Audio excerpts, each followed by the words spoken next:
धन्यवाद। आज का वेबिनार हम लोग शुरू करने जा रहे हैं। आज हम लोगों के बीच में बहुत ही विशेष मेहमान हैं, डॉक्टर राजेश गुप्ता। मैं डॉक्टर राजेश गुप्ता जी का इस वेबिनार में स्वागत करता हूं। डॉक्टर राजेश गुप्ता एक बहुत ही प्रसिद्ध होम्योपैथिक चिकित्सक हैं जो ग्वालियर और भोपाल, मोरेना, मथुरा आदि जगहों पर चिकित्सा कार्य में कार्यरत हैं। खास करके होम्योपैथी इनका क्षेत्र रहा है। होम्योपैथिक प्रैक्टिस ये करते रहे हैं। ये ग्रेजुएट होम्योपैथिक प्रैक्टिशनर्स हैं और 25 वर्षों से होम्योपैथी के प्रैक्टिस कर रहे हैं और ये भी वर्तमान में एशियन होम्योपैथिक लीग के ट्रेजरर भी हैं, उसके सक्रिय सदस्य भी हैं। इसके अलावा ये आपको इंटरनेशनल लीगा जो है उसके भी सदस्य हैं और homeopathic medical association of India के भी सदस्य हैं। ग्वालियर यूनिट के ये अध्यक्ष हैं, एचएमआई ग्वालियर यूनिट। इन्होंने बहुत सेशन किए, प्रेजेंटेशन काफी जगह पर ट्रैवल किया हूँ। मुझे याद है हम लोग पेरिस में साथ गए थे, हम लोग ब्राजील में भी साथ थे, कई एक जगहों पर हम लोग इटली में भी साथ थे, तो ये रोम में भी हम लोग साथ में थे। तो अच्छा समय था और काफी कोऑपरेटिव, काफी गंभीर व्यक्ति हैं डॉक्टर राजेश गुप्ता जी। इन्हें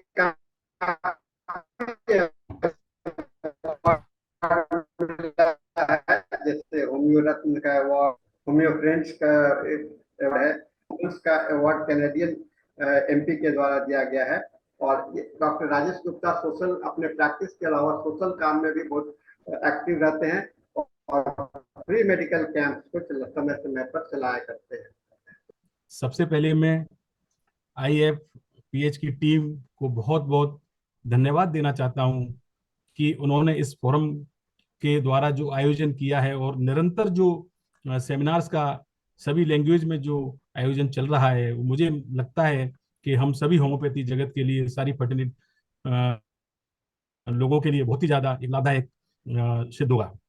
और इससे भी ज़्यादा मैं अपने माननीय गुरु डॉक्टर साहनी साहब को मैं सादर प्रणाम करता हूं, क्योंकि डॉक्टर साहनी साहब ने मुझे समय समय पर हमेशा ये कहते रहे कि राजेश जी, आपको रुकना नहीं है, आपको पढ़ना है और आगे बढ़ना है। तो सर के आशीर्वाद से मैं निरंतर प्रयास करता रहा हूं और कहीं ना कहीं मैं उनके मार्गदर्शन में ही आज भी आपके सामने उपस्थित हुआ हूं। तो साथियों, सबसे पहली बात है कि आज का टॉपिक क्या है। तो देखिए, ये बहुत ही एक ऐसा टॉपिक है जिस पे हमेशा हम लोग होम्योपैथी वाले चर्चाएं करते हैं और कहीं ना कहीं हमारा एलोपैथी के जो चिकित्सक हैं उनसे इस बात को लेके कई बार छोटी छोटी छुटपुट बातें भी होती रहती हैं, कुछ कुछ क्रिटिसिज्म भी होता रहता है। तो आज मैं उसी विषय पर कि होम्योपैथी चिकित्सा पद्धति किस तरीके से सर्जरी की बीमारियों में कारगर साबित होती है, इस पर आज हम चर्चा करेंगे। Non surgical treatment of surgical disease. The good physician treats the disease. The great physician treats the patient who has disease. साथियों, जैसा कि आपने अभी डॉक्टर विलियम ओसलर ने ये बात कही कि एक अच्छा डॉक्टर वही होता है जो कि बीमारी को ठीक करता है, लेकिन एक और अच्छा डॉक्टर, एक ग्रेट फिजिशियन वो होता है जो कि पेशेंट को ठीक करता है। यही सेम बात हमारे माननीय डॉक्टर हैनीमैन जी ने भी कही है कि homeopathy treat the patient as a whole. Because मैं आपको बताना चाहूंगा कि बीमारी पर्सन के अंदर है, व्यक्ति के अंदर बीमारी है, ना कि व्यक्ति बीमारी के अंदर। Disease is in the man. तो कहीं ना कहीं इस बात को ये साबित करती है कि यदि हम किसी भी पेशेंट को चिकित्सा करते हैं और यदि उसको हम एज ए होल ट्रीट करते हैं, उसके रूट कॉज पे जाते हैं और पूरे सिम्टम्स को कलेक्ट करने के बाद टोटलिटी ऑफ सिम्टम्स को देखते हैं, उसके बाद पर्सन को इंडिविजुअलाइज करते हैं, तो कहीं ना कहीं हम उसको लाभ तो देते ही हैं, बल्कि उसको एक परमानेंट, जैसे कहते हैं ना, परमानेंट क्योर, तो हम उस श्रेणी में भी उसको ठीक कर सकते हैं। दोस्तों, सर्जरी की एक छोटी सी डेफिनेशन मैं आपसे शेयर करना चाहूंगा। Surgery is an art and science. It is that branch of medicine which is concern with the repair, removal or replacement of the disease tissue. In other words any cutting, suturing and repairing of human tissues. यानी कि surgery के माध्यम से हम जब किसी भी शरीर में कोई भी इस तरीके की बीमारी जन्म लेती है, जैसे किसी को कोई एकदम से एक्सीडेंट हो जाता है, या किसी के अंदर कोई बहुत बड़ा एक ट्यूमर डेवलप हो जाता है, या किसी के अंदर बहुत बड़ा कोई स्टोन डेवलप हो जाता है, तो कहीं ना कहीं हम उस बीमारी को सर्जरी के माध्यम से ठीक कर सकते हैं। तो ये थोड़ा सा सर्जरी के बारे में मैंने आपको डेफिनेशन के बारे में बताया। आगे बढ़ते हैं। एक शब्द आता है हमारे सामने, टोमोफोबिया, यानी कि बीमारी का भय। देखिए दोस्तों, ये बात बिल्कुल मुझे बताने की नहीं है, बल्कि हम लोग समझते हैं इस बात को कि अगर किसी भी व्यक्ति को यदि कोई भी परेशानी होती है और उसको एकदम से ये कह दिया जाता है कि अरे भाई आपकी बीमारी बहुत ही घातक है और आप तुरंत सर्जरी कराइए, तो देखिए चाहे वो किसी भी प्रकार का पेशेंट हो, चाहे वो यंग हो, चाहे वो ओल्ड हो, चाहे बच्चा हो, तो बच्चों को भी है, पेशेंट को भी है, इवन उसके साथ साथ उसकी फैमिली भी एकदम से डर कर मारे भयभीत हो जाती है। और कहीं ना कहीं उसके मन में ये ख्याल आता है कि अब मैं ठीक होऊंगा या मैं ठीक नहीं होऊंगा, तो मुझे क्या करना चाहिए। और वो बहुत ज्यादा मानसिक स्थिति उसकी एक डर के, एक भय के जीवन में चली जाती है। क्या दोस्तों हम ये बात कह सकते हैं, क्या सर्जरी उसकी इस जो मानसिक स्थिति जो खराब हो रही है, क्या उसको ठीक कर सकती है?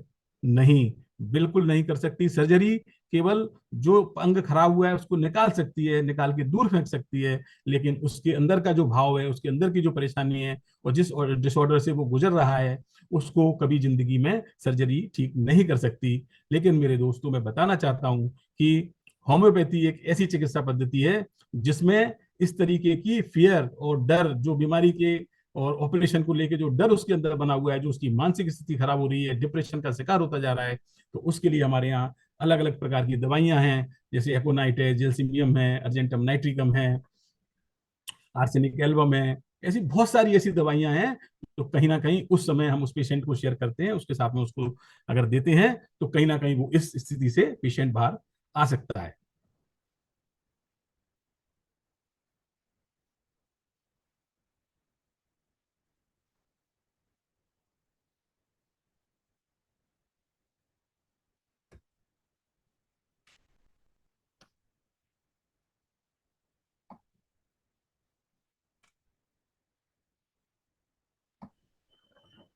Doctor Rajesh ji, sir sir sir एक आपका।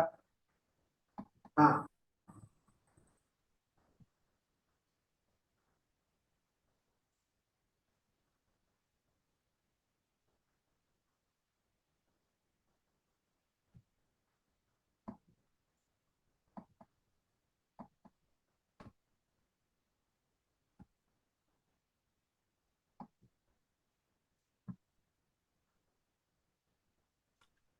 सॉरी सर, थोड़ा इसके पहले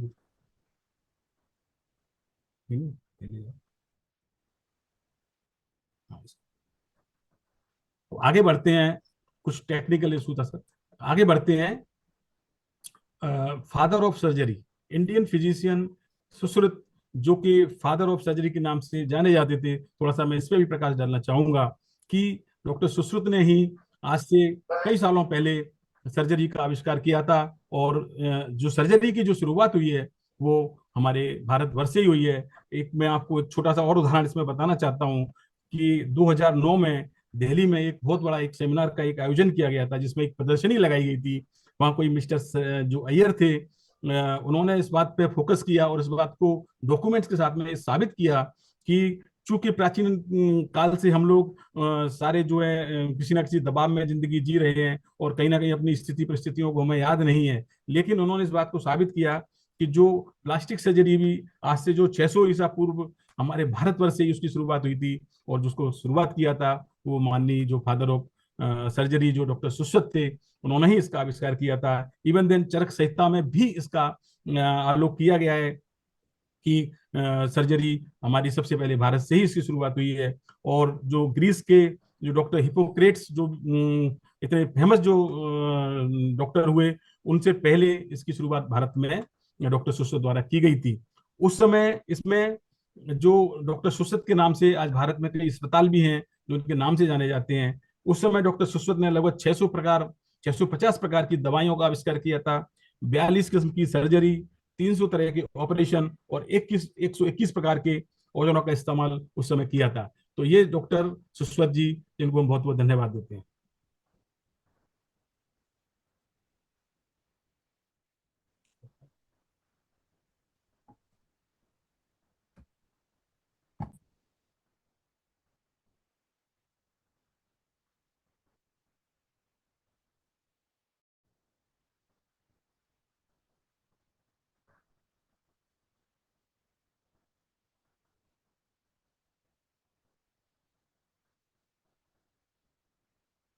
अब आवाज नहीं आ रही है राजेश जी? आप म्यूटेड हैं, अपने को अनम्यूट कीजिए, जी सर, जी आवाज सर। नहीं आ रही है। सर हो गया सर, आ रही है आवाज? हाँ अभी आ रही है। जी सर, जी थोड़ा कुछ टेक्निकल इशू है सर। आगे बढ़ते हैं। हाँ आगे बढ़िए। Surgery represent conventional medicine at it best and it worst. देखिए, ये देखने हमने इस बात को कई बार एहसास भी किया है, देखा है कि एक तरफ जहां सर्जरी बहुत अच्छा काम करती है और उसके कई बार सर्जरी के बाद बहुत अच्छे रिजल्ट्स भी मिलते हैं, लेकिन इसका कई बार ये परिणाम भी देखने को आता है कि उसी प्रकार से जिस तरीके से वो अच्छा काम भी करती है, लेकिन कई बार कंडीशन को काफी वर्स्ट भी कर देती है और इसके साइड इफेक्ट्स भी कई बार देखने को मिलते हैं। मैं आपको कुछ उदाहरण ऐसे देना चाहता हूँ। जैसे फॉर एग्जांपल, किसी को डिस्क का प्रॉब्लम है, उसमें नर्व्स में डिजनरेशन हो गया है और पेशेंट को काफी दर्द की शिकायत है, चलने फिरने में परेशान है, काफी दर्द उसको महसूस हो रहा है। ऐसी स्थिति में जब पेशेंट किसी सर्जन के पास में जाता है, न्यूरो सर्जन के पास में जाता है, तो वो बिना किसी दवा को दिए और उससे कहता है कि नहीं, आपको सर्जरी की आवश्यकता है, लेकिन वो गारंटी भी नहीं लेता। वो कहता है कि अरे मेरी कोई गारंटी नहीं है, और एक साइन भी पेशेंट से कराता है और वो बोलता है कि भाई आप इस पे साइन करिए और ये ऑपरेशन आपका सक्सेस होगा नहीं होगा इसकी कोई गारंटी नहीं है। तो कई बार ऐसा देखा गया है कि कई केसेज में, मैं उसकी बुराई नहीं करता, कई केसेज में ऐसा देखा गया है कि पेशेंट को आराम भी मिलता है, बट लेकिन कई केसेज में ऐसा भी देखा गया है कि किसी ना किसी ऑपरेशन के माध्यम से जब वो इंस्ट्रूमेंट का यूज किया जाता है तो वहां कोई ना कोई ऐसी नर्व्स डैमेज हो जाती है जिससे लेके कि पेशेंट हमेशा के लिए पैरालाइज हो जाता है, चलने फिरने में असमर्थ हो जाता है। तो कहीं ना कहीं एक तरफ इसके कुछ अच्छे फायदे भी देखने को मिलते हैं, तो कहीं ना कहीं इसकी एक विपरीत प्रभाव भी पेशेंट को देखने को मिलते हैं। Like other professionals, homeopath honor the special role that surgery and surgeons have a healthy care. Homeopath are not against the surgery. इसीलिए हमेशा मान के चलते हैं कि जो एक होम्योपैथिक डॉक्टर्स हैं, हम लोग कभी सर्जरी के विरोध में नहीं हैं, बल्कि हम इस बात को देखते हैं कि वो जो सर्जरी की गई है कहीं उसको अननेसेसरी तो नहीं किया गया। इसी प्रकार से आपने सुना होगा द लॉ ऑफ हैमर, यानी जिसके पास हथौड़ा है उसको हथौड़ा चलाना आता है तो वो तो हथौड़ा ही चलाएगा। तो इसी तरीके से अगर हमारा कोई भी पेशेंट किसी डॉक्टर के पास जाता है और यदि सर्जन के पास में किसी बीमारी को लेके जाता है तो वो तो बीमारी के लिए सर्जरी की ही बात करेगा, वो कभी मेडिसिन नहीं देगा। और यह बात हमेशा इस बात को भी दर्शाती है कि कहीं ना कहीं वो एक जो फिजिशियन की जो क्वालिटी है उसको भी कहीं ना कहीं नजरअंदाज किया जाता है उस स्थिति में। इवन देन एक चीज और देखने को मिलती है, when the surgery is successful, मतलब सर्जरी जहां सक्सेसफुल है लेकिन इसके बावजूद भी पेशेंट पूरी तरीके से क्योर नहीं होता। क्योंकि सर्जरी क्या करती है कि सर्जरी जो भी ऑर्गन्स हैं, जो भी बीमारी है उसको तो रिमूव कर देती है, लेकिन उसके द्वारा जो पैथोलॉजिकल चेंजेस जो पेशेंट के अंदर आए हुए हैं उनको वो रिमूव नहीं कर पाती, कहीं ना कहीं वो बीमारी के रूप में हमें देखने को मिलते हैं। Even if the element seems to have disappeared, homeopath do not believe that a curative process has always taken place. While the initial complaints may have been eradicated, sometimes more serious pathology develops shortly after the surgery. Although doctors tend to believe that this is a new disease, जब surgery होने के बाद में जब कोई भी दूसरी बीमारी डेवलप होती है तो सर्जन्स का कहना रहता है कि ये नई डिसीज है, लेकिन एज ए होम्योपैथ यदि हम उसको देखें तो ये नई डिसीज नहीं है, बल्कि जो सर्जरी की गई थी उसकी वजह से जो बीमारी सप्रेस हुई थी उसके कहीं ना कहीं साइड इफेक्ट के रूप में वो हमें सामने आ रही है। This critic of surgery is not mean to devalue its appropriate, मतलब इस क्रिटिसाइज की वजह से हम ये नहीं कह सकते कि सर्जरी हमारे लिए उपयोगी नहीं है, हम उसका विरोध नहीं करते। लेकिन क्योंकि कहीं ना कहीं जहां कंजेनाइटल डिफॉर्मिटीज हैं, जहां स्ट्रक्चरल प्रॉब्लम्स हैं, सीवियर इंजरीज हैं, जहां लाइफ थ्रेटनिंग पैथोलॉजिकल कंडीशंस हैं, वहां सर्जरी की आवश्यकता होती है, बशर्ते कि ये सही डायरेक्शन में, सही जुडिशियल उसमें की जाए, तो होम्योपैथी इसके लिए कभी विरोध नहीं करती। When possible, homeopath first attempt to see if treatment with in individualised homeopath medicine can prevent the need of surgery. यदि इसी प्रकार से यदि यही केस होम्योपैथी डॉक्टर के पास जाता है तो सबसे पहले कोशिश यही की जाती है कि किसी भी तरीके से हम सर्जरी को रोकें और बिना किसी सर्जरी के पेशेंट को एज ए होल विदाउट किसी सर्जरी हम बिना मेडिसिन के ही बिना सर्जरी के ही ठीक करें, जो कि कन्वेंशनल थेरेपेटी उसमें संभव नहीं है, वो इस तरीके से उसको ठीक नहीं कर सकते हैं। तो बात आती है कि अगर हम सर्जरी और होम्योपैथी दोनों चीजों को यदि साथ में लेके किसी पेशेंट की केयर करते हैं, उसका यदि हम अच्छा ट्रीटमेंट करते हैं, तो मुझे पूरा विश्वास है कि हम उसको एक अच्छी हेल्थ और एक अच्छा जीवन उसको हम दे सकते हैं सर्जरी के साथ मिलके। दोस्तों, ये तो बात हुई सर्जरी की। मैं आपको एक छोटा सा और उदाहरण देना चाहता हूँ थोड़ा सा सर्जरी के बारे में ही। अभी मेरे परिवार में ही एक छोटे से बच्चा कोई है, उसको एक पैर में फ्रैक्चर हुआ। जैसे ही थोड़ा सा एयरलाइन फ्रैक्चर था और जैसे ही वो डॉक्टर के पास गया, उन्होंने तुरंत उसको बोला आप सर्जरी कराई। उसने 1-2 दिन के लिए उस पर जो भी अपना प्लास्टर वगैरह लगाया, लेकिन वो काफी उससे अनईजी फील कर रहा था और उसने उसको बेचैनी की वजह से उतार दिया। उसके बाद में उसको कुछ होम्योपैथी दवाएं सजेस्ट की गई और कोई प्लास्टर नहीं लगाया गया। जैसे जैसे समय निकला वैसे वैसे उसकी बीमारी ठीक होती गई। तो कहीं ना कहीं मतलब हम जैसा कहते हैं बॉडी हील भी खुद करती है। तो इसलिए हमें एकदम से सर्जरी के बारे में ना सोचते हुए और इसके साथ साथ ट्रीटमेंट भी प्लान करना चाहिए। अब आती है बात टाइप ऑफ सर्जरी, कितने प्रकार की सर्जरी हमारे यहाँ जो इंडिया में हम लोग देखने को मिलती है या लोग करते हैं।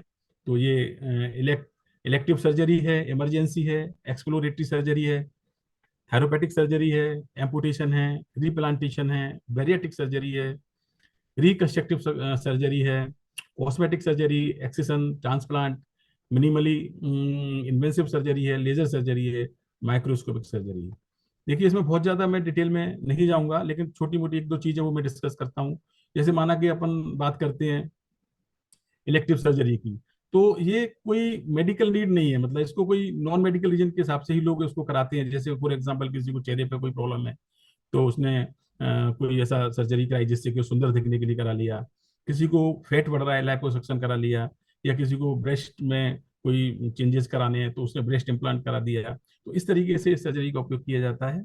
और जो इमरजेंसी सर्जरी होती है वो कहीं ना कहीं कोई एक्सीडेंट या कोई ट्रॉमा है, इस तरीके की कोई एक्यूट इलनेस है, उसमें हम लोग इमरजेंसी सर्जरी का उपयोग करते हैं। एंड एक्सप्लोरेटरी सर्जरी, जिसमें कि इन्वेस्टिगेशन पर्पज से, आपने देखा होगा जैसे बायोप्सी या लेप्रोटोमी, इस तरीके के लोग सर्जरी एडवाइस करते हैं, जिससे कि हमें बीमारी के बारे में डायग्नोसिस एवं उसके प्रोग्नोसिस के बारे में पता चलता है और उस हिसाब से हम उसका लाइन ऑफ ट्रीटमेंट प्लान करते हैं। इसी प्रकार से थेरापेटिक सर्जरी, इसमें स्टेम सेल थेरेपी वगैरह इस तरीके से यूज किया जाता है। रिप्लांटेशन में एक जगह से दूसरी जगह उसको प्लांट किया जाता है, कोई भी चीज़ अगर जैसे कंजेनाइटल डिफेक्ट या कुछ भी है तो उसको इस तरीके से रिप्लांट भी करते हैं। एम्पुटेशन के बारे में भी आपको मैंने कुछ केस इसमें तैयार किए हैं कि कुछ गैंग्रीन है या कुछ तरीके के केस हैं जिसमें कि ब्लॉकेज हो जाता है, तो उसमें हम इस तरीके की सर्जरी में, जैसे पैर काट दिया जाता है तो उसको हम बिना किसी पैर काटे होम्योपैथी में लेकिन ठीक कर सकते हैं, तो लेकिन एलोपैथी में उसको पैर काट के ही उसका इलाज संभव है। तो इस तरीके की भी चीजें हैं। Reconstructive surgery. Next, cosmetic surgery.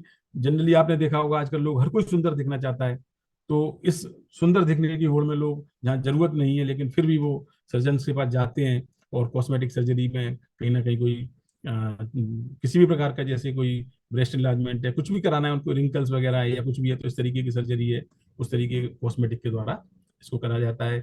कोई भी वुंड है, कोई ट्यूमर है, उसको एक्सेस किया जाता है, तो एक्सेस सर्जरी उसमें करते हैं। ट्रांसप्लांट आपने देखा होगा, जैसे किडनी ट्रांसप्लांट है, लिवर ट्रांसप्लांट है, तो इसमें ऑर्गन डोनेट करता है कोई दूसरा व्यक्ति, उसको दूसरी शरीर में उसको इम्प्लांट किया जाता है। तो ये ट्रांसप्लांट वाली कैटेगरी में सर्जरी आती है। इसी तरीके से मिनिमल इन्वेसिव सर्जरी है। नेक्स्ट, लेजर सर्जरी, जिसमें कि रेस जो होती हैं, रेस के द्वारा कोई भी वॉट्स हैं, वो आजकल बहुत ज़्यादा प्रचलन में है, तो उस रेस के द्वारा जैसे वॉट्स को जला देना, मोल्स को कर देना, नाक की हड्डी बढ़ जाती है उसको कर देना, इस तरीके से। कई बार आपने देखा होगा कोई आंखों में प्रॉब्लम होती है, ऑप्टिक रेटिनल हेमरेज हो जाता है, तो उसमें भी लेजर सर्जरी ऑप्थेल्मोलॉजिस्ट करते हैं। तो ये लेजर सर्जरी अपने आप में काफ़ी प्रचलित है आज की डेट में। इस तरीके से माइक्रो सर्जरी है, जो छोटी छोटी नर्व्स हैं उसके लिए किया जाता है। और एक जो बेरियाटिक सर्जरी है, जो कि गैस्ट्रिक सर्जरी के रूप में आजकल आपने देखा होगा काफी प्रचलन में है। जो लोग काफी ओबेसिटी के शिकार हो रहे हैं, उनकी जो खाने की थैली है उसको कट करके उसको छोटा कर दिया जाता है, तो ये अपनी एक गैस्ट्रिक सर्जरी के रूप में बैरेटिक सर्जरी काफ़ी आजकल लोग करा रहे हैं। तो इस तरीके से, तो ये थोड़ा सा मैंने हल्का सा फोकस डाला कि कितने प्रकार की सर्जरी ये हमको देखने को मिलती है। अब मैं आपके सामने कुछ केसेस डिस्कस करना चाहूँगा आपके साथ में, जो कि होम्योपैथी में जिन लोगों को सर्जरी एडवाइस की गई थी या सर्जरी बता दी गई थी, लेकिन हमारे होम्योपैथी के द्वारा इन लोगों को बिना किसी सर्जरी के और केवल दवाई के माध्यम से इनको ठीक किया गया। लेकिन दोस्तों, इसके पहले, इस चीज़ में जाने के पहले मैं आपको एक और बात आपसे मैं शेयर करना चाहता हूँ, जो कि डॉक्टर हनीमैन ने हमेशा हमें याद दिलाई है और हमें भी याद रखना है, scope and limitation of homeopathy. देखिए, डॉक्टर हनीमैन ने साफ साफ शब्दों में कहा है कि हमेशा एक डॉक्टर, अच्छे डॉक्टर को, अच्छे फिजिशियन को हमेशा ये ध्यान में रखना है कि हम जहाँ भी ट्रीटमेंट कर रहे हैं जिस पेशेंट का, वहाँ हमें अपनी होम्योपैथी के बारे में इतना जानकारी होनी चाहिए कि हमारे यहाँ जो डिसीज लेके आया है उसमें हम कहाँ किस लेवल तक अपना काम कर सकते हैं, अपना कितना स्कोप है, कितनी अपनी लिमिटेशन है, उसमें रह के हमें काम करना है। जैसे फॉर एग्जाम्पल, मैं आपको छोटा सा एग्जाम्पल देता हूँ, जैसे रीनल स्टोन की बात जहाँ आती है, तो कई बार हमारे यहाँ लोग कहते हैं नहीं, होम्योपैथी में बहुत अच्छा इलाज है और किसी भी तरीके की पथरी को हम जड़ से निकाल सकते हैं, बिल्कुल गला देते हैं। और बिल्कुल बात सही है, मैं मानता हूँ, गला देते हैं और ठीक हो जाती हैं, और सैकड़ों पथरियां आप लोगों ने भी निकाली हैं, हम भी इलाज करते हैं, हमने भी निकाली है। लेकिन कई स्थितियां मैंने ऐसी देखी हैं कि जहाँ की स्टेगोन कैलकुली डेवलप है, इतनी बड़े साइज का कैलकुली है जो कि किडनी को डैमेज कर रहा है, उस स्थिति में कई बार हम लोग अपना ध्यान ना देते हुए और ऐसे पेशेंट को भी अपने क्लिनिक में ले लेते हैं, जबकि ऐसे केसेस में हमें सर्जरी ही एडवाइस करनी चाहिए। लेकिन कई बार ऐसे केसेस को ले लेते हैं, पता पड़ा 6 महीने बाद, साल भर बाद किडनी डैमेज हो जाती है और पेशेंट तो मतलब परेशान होता ही है, लेकिन इससे हमारी होम्योपैथी की भी फिजा खराब होती है। तो मैं इस बारे में ये कहना चाहूंगा कि हमें अपनी स्कोप और लिमिटेशंस को ध्यान में रखते हुए हमेशा काम करना है। जो केस हमें मालूम है, जिसकी प्रोग्नोसिस हमें मालूम है कि जिसमें हम केस में काम कर सकते हैं और ये केस ठीक हो सकता है, उस पर हमें फोकस करना चाहिए। और जो लगता है कि नहीं, तो देखिए, सबसे अच्छा फिजिशियन वही होता है जो सच बोलता है और पेशेंट के साथ में सही बात करता है। आपको, जब आप पेशेंट से बोल देंगे कि इसका हमें इलाज नहीं कर सकते, इसको ऑपरेशन कराना ही जरूरी है, और फिर वो जब 4 जगह जाके सर्जन को भी जब वो बताता है कि नहीं, डॉक्टर साहब ने बोला था कि सर्जरी की बीमारी है, तो सर्जन भी धन्यवाद देता है होम्योपैथी डॉक्टर को, और इससे एक होम्योपैथिक डॉक्टर का नाम होता है, बदनाम नहीं होता, बल्कि उसका नाम ज्यादा होता है। और नेक्स्ट टाइम जब उस पेशेंट को कभी भी प्रॉब्लम होती है, तो वो हमेशा ये कहता है, नहीं, आप होम्योपैथी डॉक्टर के पास जाइए, अगर जरूरत होगी तो वो इलाज करेंगे, नहीं तो आपको सही सलाह भी देंगे और आपको सर्जरी की एडवाइस भी करेंगे। तो दोस्तों, हमेशा हमें इसको और लिमिटेशंस को भी ध्यान में रखते हुए ही पेशेंट का इलाज करना है। अब मैं आपसे कुछ केसेस डिस्कस करता हूँ। तो सबसे पहले एक जो फाइब्रॉइड का केस है, केस नंबर 1 में आपके सामने थोड़ा सा इस पर प्रकाश डालूंगा। देखिए, एक लेडी थी जिसको 42 साल की उम्र थी, और वो अपने हस्बैंड के साथ में हमारे क्लिनिक में आई, जिसको कि बहुत ज़्यादा एक्सेसिव ब्लीडिंग की शिकायत थी। और पेशेंट जो इस बीमारी से सफ़र कर रहा था, वो लगभग लगभग 1 साल से काफ़ी ज़्यादा परेशान थी। लेकिन अभी पिछले 5 महीनों से उसकी प्रॉब्लम बहुत ज़्यादा बढ़ चुकी थी। उसको जो मेंसेस की शिकायत थी, वो हर 15 दिन में मेंसेस आ रहे थे, और आने के बाद काफ़ी समय तक, 10-10 दिन तक वो बने रहते थे। जब इस केस के बारे में डायग्नोस किया गया, इसका जब अल्ट्रासाउंड, इसकी रिपोर्ट्स वगैरह देखी गई, तो ये यूट्राइन फाइब्रॉइड का केस था। और ये जो पेशेंट था, ये एक गायनिकोलॉजिस्ट के अंडर में, उसके अंडर ट्रीटमेंट में था, और एलोपैथिक मेडिसिन काफ़ी समय से खा रहा था, 5 महीने से, लेकिन उसको कोई इलाज नहीं था। अंततः डॉक्टर जो गायनिकोलॉजिस्ट थी, उन्होंने उसको एडवाइस किया कि नहीं, आपको दवाइयों से कुछ भी आपको फायदा नहीं होगा, प्लीज़ आप इसमें सर्जरी करा लीजिए, और जितना जल्दी से जल्दी हो आप इसमें सर्जरी कराइए। मैं, जैसा हम पहले भी डिस्कस कर चुके हैं, कि जैसी जहाँ सर्जरी की बात आती है तो पेशेंट एकदम डरता है, तो कहीं ना कहीं वो सर्जरी करना तैयार नहीं थी। तो उन्होंने फिर किसी से एडवाइस लिया, और वो होम्योपैथी ट्रीटमेंट के लिए हमारे सेंटर पे आई, हमसे उसने कंसल्ट किया। जब उसका अपन ने हमने जब उसका अल्ट्रासाउंड देखा, तो उसमें इंट्राम्यूरल फाइब्रॉइड, जिसका साइज था 1.7 इंटू 1.9 सेंटीमीटर। तो इंट्राम्यूरल जो फाइब्रॉइड होता है, अक्सर ऐसा देखा गया है कि जो जितने ज़्यादा से ज़्यादा केसेस बच्चेदानी के जो फाइब्रॉइड वाले आते हैं, उसमें intramural fibroid is most common fibroid in the patient. ये उसकी सोनोग्राफी की रिपोर्ट्स हैं। उसके बाद जब हमने उसका ट्रीटमेंट स्टार्ट किया, तो सबसे पहले उसकी हिस्ट्री जब हमने जानना चाहिए, तो उसमें काफ़ी मेंसेस का जो प्रॉब्लम था, जैसा कि मैंने बताया कि काफ़ी 10-10 दिन तक उसको काफ़ी हैवी ब्लीडिंग थी। कलर उसका काफ़ी डार्क क्लोटेड ब्लैक कलर का जो ब्लड आ रहा था, काफ़ी ज़्यादा था। और हर 15 दिन में उसको मेंसेस की शिकायत रहती थी। इसके साथ साथ उसको डिस्मेनोरिया, काफी सीवियर पेन, और इवन देन उसको जो जेनिटल ऑर्गन्स में, वेजाइना में इचिंग की शिकायत भी उसको काफी बनी रहती थी।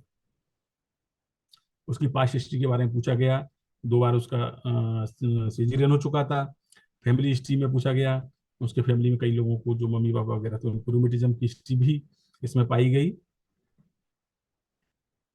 उसकी जनरल कंप्लेंट्स में हमने देखा कि मोशन ठीक नहीं हो रहा था, स्टूल, उसको कॉन्स्टिपेशन था, स्टिकी स्टूल था, फिजिक्स ठीक थी लेकिन काफी पसीना वगैरह, थर्स्ट मॉडरेट थी, भूख वगैरह सारी उसकी ठीक थी। बीपी वगैरह जनरल जो मेजरमेंट हमारे यहाँ होते हैं वो हमने सब करवाया।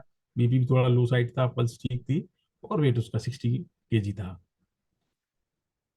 दोस्तों, ये सारी इसकी फिजिकल कंप्लेंट्स को हमने जब देखने के बाद में, चूंकि एज ए होम्योपैथ, जैसा कि अभी हमने पहले भी डिस्कस किया कि we treat the patient as a whole, मतलब हम उसको पूरा टोटलिटी के आधार पे ट्रीट करते हैं। दूसरा, डॉक्टर हैनीमैन ने ऑर्गन ऑफ मेडिसिन में कहा है कि mental symptoms are the most important symptoms, तो हमें हमेशा मेंटल सिम्टम को कवर करके चलना है। तो जब हमने उससे आगे की बात की तो उसमें कई सारी ऐसी मानसिक लक्षण उसके हमारे सामने देखने को मिले। जब मैंने उससे पूछा क्या क्या प्रॉब्लम्स रहती है, तो काफी थोड़ा इरिटेट और काफी एक जैसे कहते हैं गुस्से वाली जो पेशेंट देखने को मिलते हैं, तो थोड़ा उसका बिहेवियर भी थोड़ा सी टाइप का था। जैसे मैंने पूछा भाई क्या प्रॉब्लम है, तो बड़े उसमें एकदम से हाँ हाँ, ठीक है ना मैम, मुझे दिक्कत है, और इस तरीके से मतलब उसका जो बिहेवियर था बड़ा, जैसे कि मैं बहुत ज्यादा वो हूँ, तो उसने बड़ा इरिटेटिंग, और उसका जो व्यवहार अच्छा नहीं था। और अपने गुस्से को भी वो कंट्रोल पूरी तरीके से नहीं कर पा रही थी। काफी प्राउडी थी, एरोगेंट टाइप जैसे बोलते हैं हम, तो काफी प्राउडी पेशेंट थी। और केवल बस उसके मन में नहीं था कि जो मैं कह रही हूँ वो ठीक है डॉक्टर साहब, बाकी सब तो ठीक है, हाँ तो इलाज करो, बस मुझे तो ये है, इस तरीके से मतलब उसका जो बिहेवियर था। तो मैंने उसमें बहुत सारी चीजें ऐसी ऑब्जर्व करी कि काफी प्राउडी है, सुपीरियरिटी उसके अंदर दिख रही थी काफी सारी, काफी सैड थी, मेंटली बहुत ज्यादा डिप्रेस भी थी। इवन देन बीमारी को लेके भी और कुछ फैमिली ऐसी प्रॉब्लम्स थी उसको लेके, काफी उसके अंदर एक जैसे कहना चाहिए कि जीवन जीने की इच्छा नहीं थी, सुसाइडल थॉट्स उसके अंदर आ रहे थे। मैंने उसको और गायनिकोलॉजिकल हिस्ट्री में जाके देखा, उसकी फैमिली से पूछा, उसके हस्बैंड से पूछा, तो उन्होंने बताया कि भाई थोड़ा सा सेक्सुअल डिजायर भी इसकी बहुत इंक्रीज रहती है, लेकिन इसको मतलब अच्छा नहीं लगता। तो ये सब चीज़ें थोड़ा डिस्कस करने के बाद में जब हमने इसको आगे और नतीजे पहुंचे, तो मेरे दिमाग में जो दवा आई वो मैं आपके सामने रखता हूँ। प्लेटिनम मेटेलिकम जो दवा है वो मैंने सिलेक्ट की, और उसको मैंने 1 एम से इसको फोर्टनाइटली स्टार्ट किया।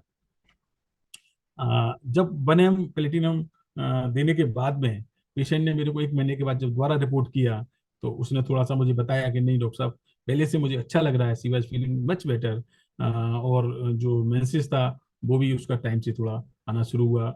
आफ्टर 30 डेज में उसका पीरियड्स का आना स्टार्ट हुआ। मेंस्ट्रुअल फ्लो नॉर्मल हो गया, लेकिन उसके बावजूद भी उसको थोड़ा सा जो प्रॉब्लम रही, जो कि एक पेन, जो हल्का सा उसको पेन की शिकायत बनी रही, और काफी सेटिस्फाइड थी, खुश भी थी, लेकिन पूरी तरीके से खुश नहीं थी। तो मैंने उसको फिर दोबारा से प्लेटिनम 1 एम का फिर से एक डोज मैंने आगे बढ़ाया, आगे 1 महीने का ट्रीटमेंट फिर से दिया, और उसको प्लेसिबो से मैंने फॉलो किया। उसके बाद 1 महीने बाद फिर मैंने पेशेंट को रिपोर्ट करने के लिए बोला। उसके बाद उसमें काफ़ी अच्छे चेंजेस देखने को मिले, और उसको काफ़ी अच्छा लगने लगा, she was feeling very better. और उसके पीरियड्स की जो प्रॉब्लम्स थी वो भी उसको काफ़ी ठीक सामने अच्छे से पीरियड्स होने लगे, फ्लो उसका नॉर्मल आ गया। जो दर्द की शिकायत वो बार बार कर रही थी वो भी ठीक था, उसका बिहेवियर काफ़ी चेंज हो गया, उसके घर वाले काफ़ी खुश थे कि नहीं साहब पहले से अब ठीक लग रहा है। और उसको मैंने उस केस को फिर आगे प्लेसिबो से उसको फॉलो किया, और फिर उसके 2 महीने के बाद में फिर से जब देखा तो after 2 month of regular menstruation she had profuse menses for 7 days with pain, मतलब फिर से थोड़ा सा प्रॉब्लम हल्की हल्की उसमें देखने को मिली। उसके बाद मैंने उसका जो मेडिसिन तो सेम रखा क्योंकि उससे उसको फायदा था, लेकिन चूंकि प्रॉब्लम अगेन टू अगेन मतलब रिपेयर हुई, तो I have increase the potency, मैंने उसको 10 एम में प्लेटिना जो है प्रिस्क्राइब किया। और उसके बाद में 1 महीने बाद फिर पेशेंट को जब बुलाया तो काफ़ी अच्छे रेट्स मिले, पेशेंट काफ़ी अच्छा फील कर रहा था। और उसके बाद मैंने प्लेसिबो भी रखा उसको। उसके बाद लगभग 5 महीने के ट्रीटमेंट के बाद में मैंने उसको एडवाइस किया कि अब जाके आप दोबारा से अल्ट्रासाउंड कराइए। देन उसने दोबारा से अल्ट्रासाउंड कराया। अल्ट्रासाउंड की रिपोर्ट आपके सामने है, एविडेंस बेस्ड स्टडी है ये। और ऐसे कई केसेस यूट्राइन फाइब्रॉइड के हमारे सामने हैं जिनमें किस तरीके के रेट्स देखने को मिलते हैं, लेकिन मैंने आपके सामने अभी एक ही केस आपको ये यूट्राइन फाइब्रॉइड का रखा है। तो ये दोनों रिपोर्ट्स आप यदि कंपेयर करें तो ये पहले का अल्ट्रासाउंड है और ये दूसरा अल्ट्रासाउंड है, तो इसमें अब एकदम से रिपोर्ट नॉर्मल है, पेशेंट बिल्कुल हेल्दी है, फैमिली भी हेल्दी, पेशेंट भी हेल्दी, दोनों ही हेल्दी है। प्लेटिना की जहाँ बात आती है तो मैं आपसे छोटा सा शेयर बहुत शॉर्ट में डिस्कस करना चाहता हूँ। एक सज्जन हमारे क्लिनिक के सामने रहते थे, बार बार हमारी क्लिनिक पे मिलने आते थे और बड़ा भाषण और ये वो, और मैं बड़ा सुपीरियरिटी कॉम्प्लेक्स करते थे। तो मैंने एक दिन बोला, मैंने अरे ये भाई साहब बड़ा जो है बहुत अपने आप को सुपीरियर समझते हैं, मैंने क्या करें क्या करें। और चूंकि वो थोड़ा प्रोस्टेट का ट्रीटमेंट भी हमसे ले रहे थे, तो मैंने उनको एक दिन मजाक मजाक में मैंने कहा नहीं इनको यार ऐसा करते हैं, आज प्लेटिना की एक डोज खिला देते हैं। तो हमने उनको नहीं बताया, उनको हमने प्लेटिना का डोज खिला दिया। रियली मतलब आप लोग विश्वास नहीं करोगे, उसके बाद में उनका जब भी आते थे बिल्कुल नमस्कार डॉक्टर साहब इस तरीके से। तो मतलब मैं ये कहना चाहता हूँ कि यदि आपकी मेडिसिन सही है, सिलेक्शन सही है, आपका डोज सही है, तो मतलब फिजिकल अपीयरेंस के साथ साथ आपकी दवा आपको पेशेंट का मेंटल अपीयरेंस भी चेंज कर देती है, एज ए होल उसको ठीक करती है। तो कई और भी ऐसी दवाइयां हैं यूट्राइन फाइब्रॉइड में जो कि बात आती है कि होम्योपैथी सिम्टोमेटिकली यूज की जाती है। तो हम पेशेंट को डिसीज के नाम से ट्रीट नहीं कर सकते, कहीं ना कहीं सिम्टोमेटिक ट्रीटमेंट ही होम्योपैथी में दिया जाता है, टोटली ऑफ सिम्टम के आधार पर ही ट्रीटमेंट दिया जाता है। तो कई ऐसी और भी दवाइयां हैं, जैसे फॉस्फोरस है। फॉस्फोरस की यदि हम बात करते हैं तो there is a profusion prolong bleeding with uterine fibroid, one of the best homoeopathic medicine phosphorus. Calcium carb है, ओबेसिटी जहाँ देखने को मिलती है, fair fatty flavi lady 3F इसमें देखने को मिलते हैं। पेशेंट काफी स्वेटिंग भी काफी होती है, इचिंग बर्निंग सेंसेशन होते हैं, पीरियड्स तो काफी लॉन्ग टाइम तक रहते हैं। तो इस तरीके के जो सिम्टम्स हैं तो सिम्टोमेटिकली फॉस्फोरस है, कैल्शियम कार्ब है, थेलेस्पी है जो कि बहुत अच्छी दवा है फाइब्रॉइड के केसेस में। और इवन देन यदि किसी को हैवी ब्लीडिंग है और नहीं रुक रही है किसी कारण से, तो कई बार थेलेस्पी को हमने काफी उपयोग किया है, बहुत अच्छे रेट्स हमें देखने को मिलते हैं। इसी तरह सीपिया, सीपिया का करेक्टर कुछ अलग टाइप का है, दिखने में दुबली पतली होती है, काफी चिड़चिड़ स्वभाव की होती है, किसी की केयर नहीं करना चाहती, जब भी बैठेगी तो क्रॉस लेग करके बैठेगी, तो कब उसका अपीयरेंस हमें देखने को मिलता है। और बाकी सारी कंप्लेंट्स को देखते हुए टोटल जो सिम्टम्स पे इसको सेक्स करने के लिए डिजायर नहीं होता।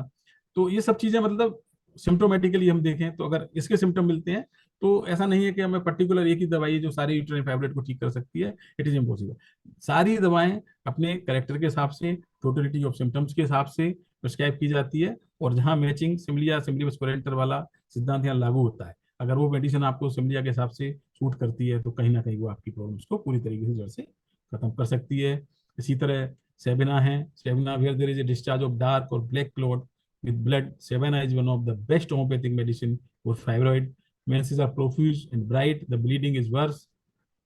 From motion, there is pain from the sacral region going downward to be in the front, and the uterine pain often extend downward and to the thighs. तो इस तरीके से अलग अलग सिम्टम्स हैं, अलग अलग दवाइयां हैं जो कि उसी हिसाब से हम उसको चूज कर सकते हैं। अब हम अगर दूसरे केस पे जाते हैं, जो बात आई थी टाइप ऑफ सर्जरी में, जहाँ बात कर रहे थे एम्पुटेशन की। देखिए ये जो केस है थ्रोम्बोएंजियोटेस ऑब्लिटरेंस, यानी कि कहीं ना कहीं जो ब्लड वेसल्स हैं उसके अंदर खून का थक्का बन जाना, ब्लड का सर्कुलेशन कम हो जाना, उसकी वजह से पैर में गैंग्रीन डेवलप होता है। और इस पर हमने बहुत काम किया है, डॉक्टर सानी सर के नेतृत्व में हमने कई बार इंटरनेशनल नेशनल सेमिनारों में इस पर काफी बोला भी है, और काफी केसेस हमारे पास आते हैं इस एरिया में। काफी लोग, कई बार ऐसा देखा गया है कि जो लोग बहुत ज्यादा धूम्रपान करते हैं, जो स्मोकिंग चेन स्मोकर्स जो होते हैं, उसमें ये बीमारी देखने को मिलती है। डॉक्टर लियो बर्जर नाम के जो वैज्ञानिक थे, उन्होंने इस बीमारी का आविष्कार किया था और बर्जर डिसीज का नाम दिया।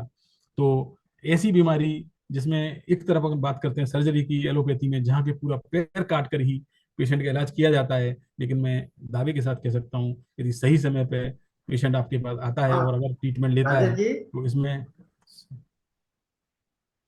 तो इसमें काफी अच्छी दवाइयाँ हमारे यहाँ हैं। देखिए मैं आपको आगे इसी केस के बारे में बताता हूँ। 30 साल का एक पेशेंट जो भी मेरे पास क्लिनिक पे आया और उसको कंप्लेंट थी गैंग्रीन की, उसके पैर में काफी सीवियर दर्द था, पैर में जलन थी, स्वेलिंग थी राइट फुट में, और जो उसका दर्द था वो बहुत इतना ज्यादा सीवियर था कि मतलब वो रात में सोने में भी उसको तकलीफ हो रही थी। और उसके जो अंगूठा था उसमें से पस डिस्चार्ज हो रहा था और ब्लड भी आ रहा था। तो मतलब कहीं ना कहीं वो इतना ज्यादा परेशान था, बहुत ज्यादा तकलीफ में था। चूंकि गरीब पेशेंट था, बाहर से आया था, उसने मेरे को बताया कि मैं लोकल में मैंने डॉक्टरों को दिखाया, उन्होंने मुझे सर्जरी एडवाइस किया था, और साहब उसमें बहुत खर्चा आ रहा था।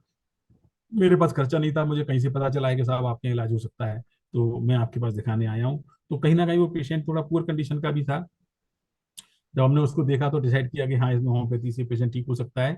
हमने उसकी सारी कंप्लेंट हिस्ट्री सारी नोट की, उससे पूछा, पता चला उसको काफ़ी ज़्यादा प्रॉब्लम्स हैं, सीवियर क्रैम्पिंग पेन था उसके राइट फुट में, टो में, काफ़ी जलन थी, जलन इतनी ज़्यादा थी जो रात में बहुत ज़्यादा बढ़ जाती थी, पेशेंट एक कदम भी चलने फिरने में असमर्थ था, अपने काम धंधे पर नहीं जा पाता था, बहुत ज़्यादा परेशान था।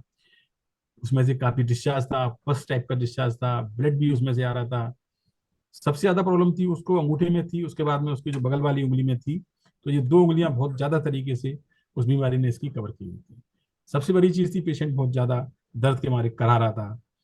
जब मैंने उसका पेशेंट को डायग्नोस किया, उसको फाइनली एग्जामिनेशन किया, तो देखा कि काफी जो पैर की उंगलियां हैं वो काफी डार्क हो चुकी हैं, अंगूठा काफी काला पड़ चुका है, उसमें दर्द है, जलन है, और पेशेंट बहुत ज्यादा परेशान है। और इवन देन इतनी परेशानी होने के बाद भी जब देखा, उसने बताया कि साहब जी पैर ठंडा पड़ रहा है मेरा। ये उसका मेन, उसने मुझे बताया कि ये पैर ठंडा पड़ रहा है साहब, इसमें बहुत जलन हो रही है। जब इतनी बात कहने के बाद मैं आगे बढ़ा, तो मैंने उससे पूछा, मैंने कि और तुम खाने में क्या पसंद करते हो, कैसा? तो साहब मैं बीड़ी पीता हूँ। तो बीड़ी पीता हूँ मतलब बीड़ी क्यों पीते हो? अरे साहब मुझे बहुत इच्छा करती है बीड़ी पीने की, और बीड़ी बंद। तो मैंने उसको समझाया कि ये बीमारी बीड़ी से ही होती है, सिगरेट से होती है, स्मोकिंग से होती है। तो मैंने उसको एडवाइस किया कि कृपया करके आप बीड़ी ना पिए, तो ही मैं समझा इलाज सर, करूंगा। तो तो आपका पेशेंट फोटो ने मेरी ठीक बात है को सर। समझा, माना, और मैंने उसका ट्रीटमेंट स्टार्ट किया। आगे आप देखिए, अभी अभी फोटो जब भेज मैंने उसकी दीजिए सर, मॉडलिटीज के क्या बारे में बात जानना चाहा, तो मैंने पूछा कि भाई अभी दे दीजिए। इसमें आपको आराम कैसे मिलता है, क्योंकि होम्योपैथी में मॉडलिटीज का बहुत ज्यादा ठीक है, योगदान है। थैंक यू सर, तो थैंक यू। उसने मेरे को बताया, साहब गर्मी से इसमें बहुत ज्यादा दिक्कत होती है, और चलता फिरता हूँ तो दर्द बहुत बढ़ जाता है, और काफी परेशानी मुझे होती है। तो मैंने कहा ठीक कैसे लगता है? तो बोले साहब इसको खुला रखने की इच्छा करती है। आह क्या बात है, दोनों सिम्टम बड़ा पिकुलियर सिम्टम उसने मुझे दिया कि अरे एक तरफ पैर ठंडा है, लेकिन उसके बावजूद भी मुझे अनकवरिंग से कोल्ड एप्लीकेशन से मुझे आराम मिलता है। तो मेरे दिमाग में तुरंत दवा आई, और आगे के सिम्टम मैं अभी दवा भी डिस्कस करता हूँ। आगे के जो भी सिम्टम उससे मैंने कलेक्ट किए, उसका जो भी पेशेंट चिली था, थर्स्ट का भी थी, रेवेनस एपेटाइट भी थी। लेकिन जो मेन दवा की बात अपन यहाँ करना चाहते हैं, जैसे ही उसने ये सिम्टम मुझे दिया, तो सिकल कोर मेरे दिमाग में मेडिसिन एकदम से क्लिक किया। मेडिसिन तो और भी थी, कार्बोएनेमिलिस भी थी, एपिस्मेल भी थी, ग्रेपाइटिस भी थी, लेकेसिस भी थी, सिलेसिया भी थी। लेकिन जैसा कि as a homoeopath we are not prejudiced, we are unprejudiced. Homoeopathy में डॉक्टर हनीमैन ने कहा है कि हमें अनप्रेजुडिस्ड होकर ही इलाज करना है। तो मैंने सबसे पहले उसके सिम्टम्स को कलेक्ट किया, उसको देखा। तो जो सिम्टम्स में यूनिक सिम्टम मुझे दिखाई दिए उसके अंदर, सिकल कॉर वाइज द रेमेडी, और मैंने उसको सिकल कॉर के साथ उसको ट्रीटमेंट को स्टार्ट किया। अब मैं आपको उसकी ओरिजिनल फोटो सबसे पहले, जब फर्स्ट टाइम जो मेरे क्लिनिक पे आया था, मैं आपको दिखाना चाहता हूँ। आप लोग यहाँ देख सकते हो इसके अंगूठे की कंडीशन, और उसकी जो सेकंड टो है उसकी कंडीशन आप देख सकते हैं। द पेशेंट, जब मैंने उसको सिकल कोर्स स्टार्ट किया और 1 महीने के बाद मैंने उसको दोबारा बुलाया, तब उसने मुझसे कहा कि साहब मुझे थोड़ा सा आराम है, पहले से थोड़ा ठीक लग रहा हो, और मुझे लगता है कि मैं ठीक हो जाऊंगा। इस तरीके की जो लैंग्वेज उसकी थी, जो कि हमारे यहाँ चलती है, तो उन्होंने इस तरीके से मुझे बताया। तो बोले मेरा थोड़ा थोड़ा पेन भी, दर्द भी कम हो रहा हो साहब, और पहले से मुझे आराम मिल रहा है, और मैं साहब सूजन भी थोड़ी मेरी कम हो गई है, डिस्चार्ज थोड़ा कम हो जाने से पस कम आ रही साहब। लेकिन उसके बावजूद भी पेशेंट पूरी तरीके से सेटिस्फाइड नहीं था, उसको दिक्कत तो थी, परेशानी थी। मैं आगे बढ़ा, मैंने कहा मेडिसिन सही काम कर रही है, हम सही दिशा में काम कर रहे हैं। तो हमने पेशेंट की रिपोर्टिंग के हिसाब से उसको आगे जो उसको पेन था उसके लिए आगे दवाई फिर से रिपीट की। और मैंने उसको इस समय जो दवा दिया वो 200, और सप्ताह में एक बार इसको मैंने दवा सिकल कोर से इसको फॉलो किया, बाकी प्लेसिबो दिया। साथ में इसने मुझे बताया साहब बहुत ज्यादा दर्द होता है, SOS मैंने इसको मैग्नीशिया फॉस के लिए एडवाइस किया, 6x में गर्म पानी में साहब लेते रहो। दूसरा एक चीज मैंने इसके साथ में और इसको मैंने एडवाइस किया था, एक्सटर्नल जो एंटीसेप्टिक का काम करती है हमारे यहाँ बहुत अच्छी दवाई है, कैलेंडोदा मदर टिंचर, जो कि मैंने इसको एडवाइस किया कि भाई इसको डेली आप, बजाय किसी इसमें किसी भी डॉक्टर के पास जाने की जरूरत नहीं है, सर्जन के पास जाने की जरूरत नहीं है, आप इससे डेली इसको वॉश करिए, ये एंटीसेप्टिक का काम करेगी। उसने वॉश किया, मेरी दवाई को फॉलो किया, नियम से बीड़ी सिगरेट छोड़ दिया। और उसके बाद में जब उसने मुझे दोबारा से दिखाया तो उसे बड़ा अच्छा फील हुआ, डिस्चार्ज उसका कम हो गया। जो उसका नेक्रोसिस पार्ट जो खराब हो रहा था, धीरे धीरे करके उसमें से वो पार्ट जो है वो धीरे धीरे गिरना शुरू हो गया। और आगे जैसे जैसे दवा बढ़ती गई, आप देखिए उस जो खराब जो पार्ट है, आप देख सकते हैं यहाँ पे अंडर द ट्रीटमेंट, जैसे जैसे अपनी जगह को इसने छोड़ना शुरू कर दिया है यहाँ से पार्ट, बिना किसी सर्जरी के। अगर कोई आपसे पूछे कि क्या होम्योपैथी डॉक्टर सर्जरी कर सकता है, तो हम क्या जवाब देंगे? नहीं ना, हम जवाब देंगे यस, कर सकता है, लेकिन बिना किसी नाइफ के, सर्जन विदाउट नाइफ। मैं सीरियसली आपको ये बात बताना चाहता हूं कि मैंने इसको किसी प्रकार का कोई इंस्ट्रूमेंट यूज नहीं किया, किसी तरह की मलम पट्टी मैंने अपने इसको नहीं की, केवल होम्योपैथी दवाओं के माध्यम से मैंने इसको होम्योपैथी पे ही रखा। और आपके सामने रिजल्ट है, आगे आप उसको मैं और दिखाता हूँ। जैसे जैसे इसको प्रोटोकॉल को अपन आगे फॉलो किया, दवाइयाँ आगे और बढ़ाई मैंने, सेम प्रोटोकॉल मैंने रिपीट किया इसके अंदर। स्किल को 200 में दिया, एक्सटर्नल वॉश और एसओएस पे इनकी दवा दी। आप देखिए आगे इसका रिजल्ट, ऑटोमेटिकली होम्योपैथी दवाई से इसका जो अंगूठा था वो ऑटोमेटिकली नीचे गिर गया, अपने आप निकल गया, और हीलिंग यहाँ से स्टार्ट हो गई। आप आगे की फोटो देख सकते हैं इसके अंदर। ये देखिए आप, ये पेशेंट फिर से मेरे पास आया। आप देखिए आगे की फोटो, और आगे मैं आपको दिखाता हूँ। ये देखिए आप, धीरे धीरे करके ये भी, इसको पीछे भी थोड़ा सा घाव बना था, ये भी इसका ठीक होता चला गया होम्योपैथी दवाइयों से। और टोटल 6 मंथ का ट्रीटमेंट लेने के बाद में ये पेशेंट पूरी तरीके से ठीक हो गया। इसने अपनी ड्यूटी, अपना काम पूरी तरीके से ज्वाइन किया। He was very happy. Homeopathy का इतना प्रशंसक है। एक दिन जब पेशेंट मेरे पास आया, अभी कुछ पेशेंट को लेके, इसके शब्द थे, डॉक्टर साहब मेरे पास एक डायरी बनी हुई है, मैंने उसमें लिख रखा है कि 54 पेशेंट मैं आपके पास अभी तक की डेट में ला चुका हूँ इस बीमारी के। मैंने क्या बात कर रहे हो? बोले हाँ साहब, मैंने 2 पेशेंट आता हूँ आप मेरे साथ में, और सबको मेरे यहाँ से, आपके यहाँ से आराम मिलो है, और मैं बहुत खुश हूँ साहब, इसलिए आपके पास पर ही लेके आता हूँ। देखिए आप इसकी, ये देखिए आप इसकी प्रसन्नता देखिए, होम्योपैथी का कमाल देखिए, होम्योपैथी की ब्यूटी देखिए आप, कि इसके साथ में 2 पेशेंट जो बैठे हुए साथ में, इनको लेके आया। इस पेशेंट को जो एक साइड में बैठे हैं, इनको भी सेम प्रॉब्लम थी। इनका केस मैं यहाँ प्रेजेंट नहीं कर रहा हूँ, लेकिन मेरे पास पूरा केस इनका है। क्योंकि अब अपन किसी दूसरे केस की तरफ जा रहे हैं, क्योंकि हम ये होम्योपैथी के माध्यम से बताना चाहते हैं कि होम्योपैथी एक प्रकार की सर्जरी की बीमारी में ही कारगर नहीं है, बल्कि अलग अलग क्षेत्र में, अलग अलग तरीके की, अलग अलग कैटेगरी की बीमारियों में भी होम्योपैथी दवाई काम करती है। तो ये हमारा सिकल कौर का केस था, जो बहुत अच्छी तरीके से ठीक हुआ है होम्योपैथी से। इसमें बहुत सारी ऐसी दवाइयां हैं जो अलग अलग, मैंने जैसे बताया, सिकल कोर के बाद अर्सेनिक, एल्बम, सल्फर, कार्बोनिक। थोड़ा सा मैं इस पर प्रकाश डालना चाहूंगा कि मैंने सिकल कोर क्यों दी, आर्सेनिक क्यों नहीं दी, सल्फर क्यों नहीं दी, कार्बोनिमिलिस क्यों नहीं दी, एपिसमेल क्यों नहीं दी। क्योंकि उसकी जो मॉडलिटीज थी वो सिकल कोर से मैच कर रही थी।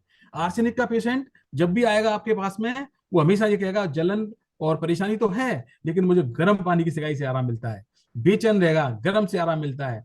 तकलीफ हो रही है, जलन हो रही है, लेकिन गर्म उससे आराम मिलता है। आप बिल्कुल आंख बंद करके आर्सेनिक एल्बम दे सकते हैं। सल्फर का पेशेंट आएगा, वो अपने करेक्टर बताएगा। कार्बो एनालिसिस का आएगा, साहब बदबू आती है, अब पेशेंट बाहर बैठा हुआ है क्लिनिक के, बदबू अंदर क्लिनिक की आ रही है, carbo animalis it is the remedy. आप देखिए, इसको उपयोग करिए, बहुत अच्छी दवा है। कई सैकड़ों केसेज मैंने इसके ठीक किए हैं।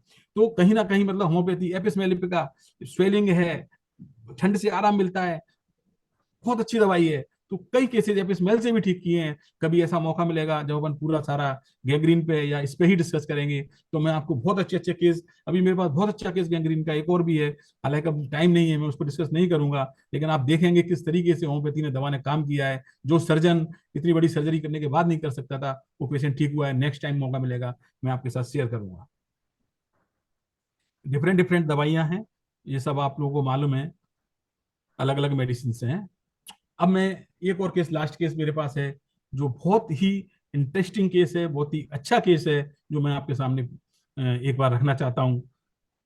केस ऑफ इंटरसेप्शन, यानी कि आंतों में उलझन, जकड़न, ऑब्स्ट्रक्शन, जिसकी वजह से पेशेंट बहुत परेशान रहता है। और इसमें भी सर्जरी का ही केस है, ये सर्जिकल डिसीज की कैटेगरी में आता है, लेकिन आज ये केस होम्योपैथी से ठीक कैसे हुआ वो मैं आपको बताना चाहता हूँ।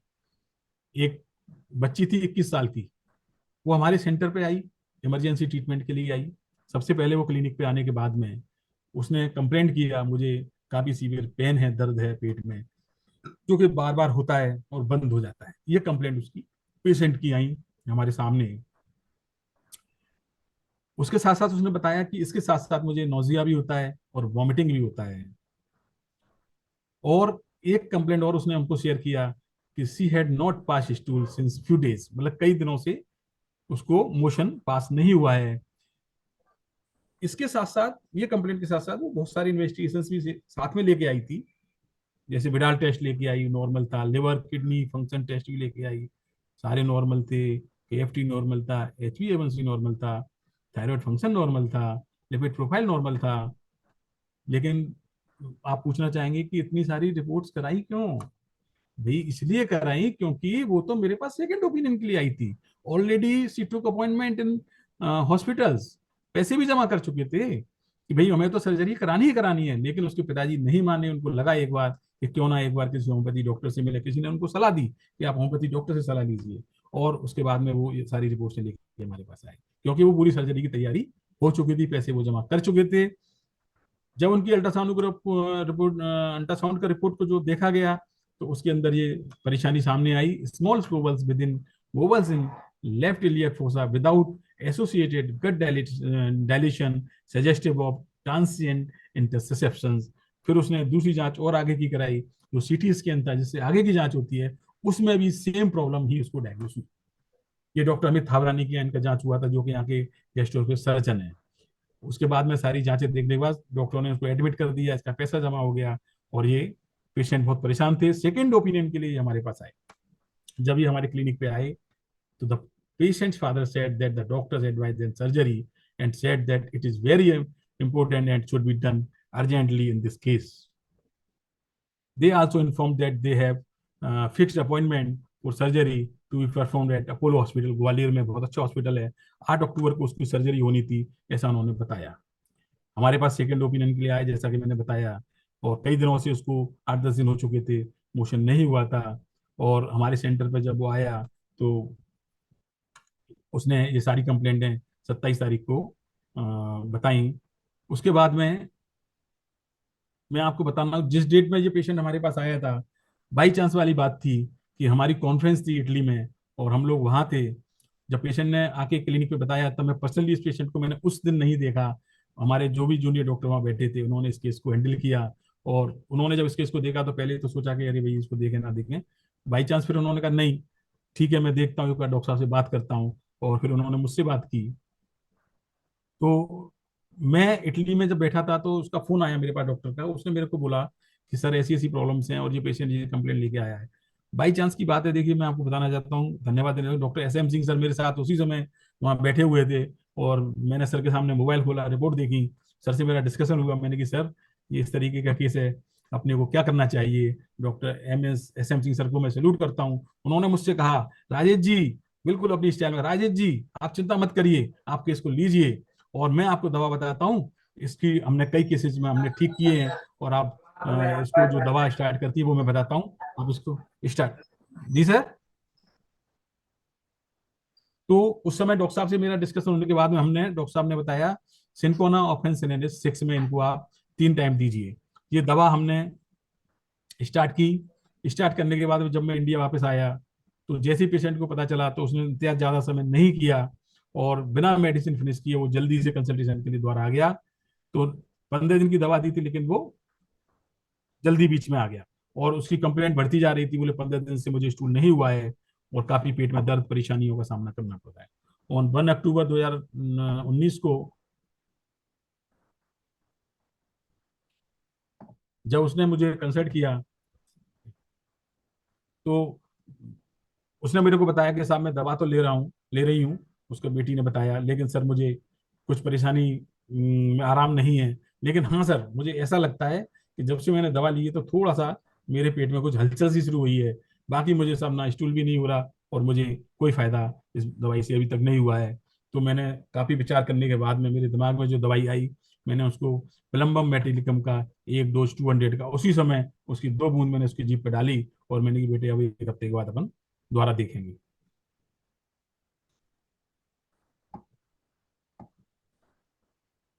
बट पेशेंट को तो होम्योपैथी पे कंप्लीट फेथ था ही नहीं, वो तो काफी परेशान था। उसके पिताजी का कहना था कि भाई लोग मेरे को फोर्स कर रहे हैं कि नहीं नहीं आप तो सर्जरी कराओ, आपकी बेटी है इसलिए आप सर्जरी कराना नहीं चाहते हो, बेटा होता तो अभी तक आप सर्जरी करा लेते। और दुनिया भर की बातें हैं। बोले साहब मेरे को समाज के लोग कह रहे हैं, तो मैं क्या करूं क्या ना करूं। और उसने मेरे से बिना पूछे सेकेंड ओपिनियन के लिए वो दूसरे सर्जन के पास में 2 तारीख को उनके पास चला गया। जब सर्जन ने उसका ये केस देखा, तो सबसे पहले उन्होंने कहा देखिए सर्जरी तो करनी पड़ेगी, लेकिन अपन ऐसा करते हैं, इसके पहले एक सेकेंड ओपिनियन, इसकी एक अल्ट्रासाउंड फिर से कराते हैं।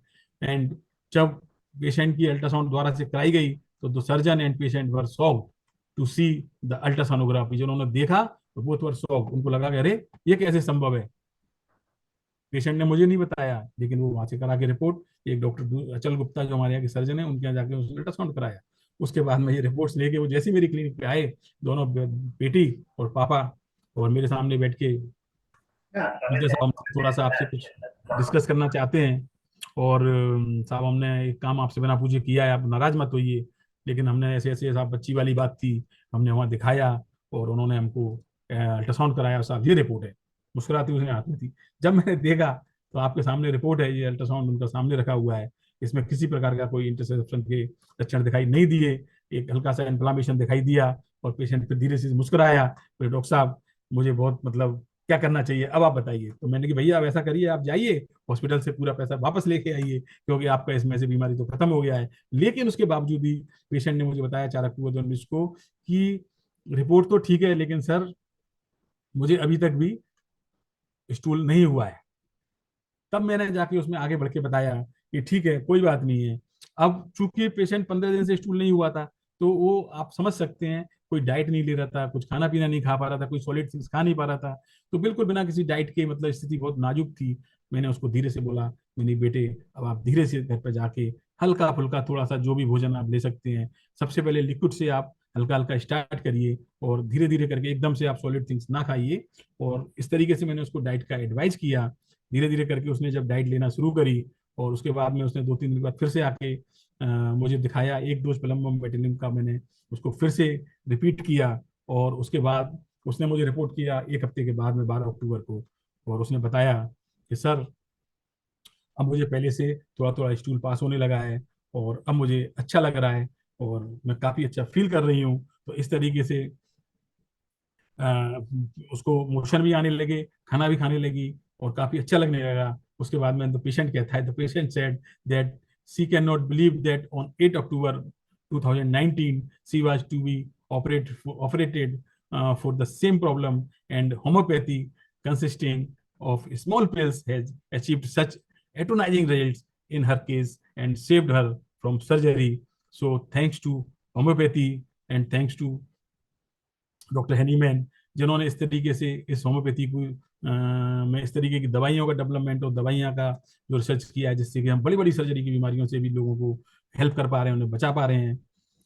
इसके बाद में मैं थोड़ा सा और भी कुछ दवाइयाँ जो इसमें कारगर हो सकती हैं, लेकिन बात वहीं आ जाती है लौट फिर के कि हमें हमेशा सिम्टम्स के हिसाब से, टोटलिटी ऑफ सिम्टम्स के हिसाब से, एक उसके इंडिविजुअलाइजेशन के हिसाब से ही दवा को सिलेक्ट करना है। तो अलग दवाइयाँ और भी हैं इसके अंदर, एकोनाइट है, अर्निका है, नक्सवम का है, कार्बोवेज भी है, बेलेडोना है, मैग्नीशिया फोस है। तो इस तरीके से फॉस्फोरिक एसिड है, आर्सेनिक एल्बम भी है। तो ऐसे कई सारी ऐसी दवाइयां हैं, ओपियम है, वेरेटम एल्बम है, बेलेडोना है, अर्निका है। अब जैसे कि उस समय जब पेशेंट को मैंने देखा चाइना देने के बाद में, तो जब वो काफी परेशान थी, तो मेरे दिमाग में प्लम्बम मेटिलिकम भी मेरे दिमाग में था, ओपियम भी मेरे दिमाग में आया, एल्यूमिना भी आया, लेकिन मैंने दवा चूज किया प्लम्बम मेटिलिकम, ओपियम नहीं किया। दोनों मेरे को ज्यादा समझ में आ रही थी, ओपियम एंड प्लम्बम मेटिलिकम, लेकिन द डिफरेंस जो उसकी बस मैं बताता हूँ कि प्लम्बम मेटिलिकम और उसमें यही डिफरेंस था कि उसको पेन और डिजाइस थी, ओपियम पेन लेस होता है। Then I have selected the plumbum metallicum. और धन्यवाद, आप लोगों ने मुझे समय दिया सर, और मेरे को सुना।